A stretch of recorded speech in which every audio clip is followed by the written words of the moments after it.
Hello, ഇന്ന് വൈകുന്നേരം തൊട്ടിട്ട് നല്ല മഴക്കാറുണ്ട് കേട്ടോ. ഇടവം പറഞ്ഞതോടു കൂടി വൈകുന്നേരമായാൽ മാനത്ത് കാർമേഘം ഇങ്ങനെ ഉരുണ്ടു കൂടുകയാണ്. രാത്രി ആയാലോ നല്ല ശക്തിയായിട്ട് ഇടിയും മിന്നലും മഴയും ഒക്കെയാണ് കുറച്ച് ദിവസമായിട്ട്.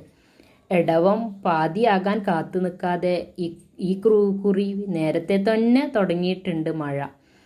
വൈകുന്നേരമാകുമ്പോഴേക്കും ഇരുട്ടു മൂടിയ അവസ്ഥയാണ് ചുറ്റും. ഈ കാലാവസ്ഥ ഇങ്ങനെ കണ്ടിരിക്കാൻ ഈ വൈകുന്നേരങ്ങളിൽ വളരെയധികം രസമാണ് അല്ലേ. പണ്ടൊക്കെ സ്കൂൾ വിട്ട് വരുന്ന മഴ നനഞ്ഞ ദിവസങ്ങളായിരിക്കും ഇതൊക്കെ കണ്ടുകൊണ്ടിരിക്കുമ്പോൾ ഓർമ്മ വരുന്നത്.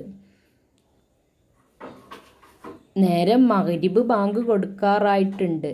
അതോടൊപ്പം തന്നെ ഇരുട്ടുമൂടിയ കാർമേഘവും ഒരുപാട് രാത്രിയായ പോലെയുള്ളൊരു ഫീലിംഗ് ആയിരുന്നു വൈകുന്നേരം.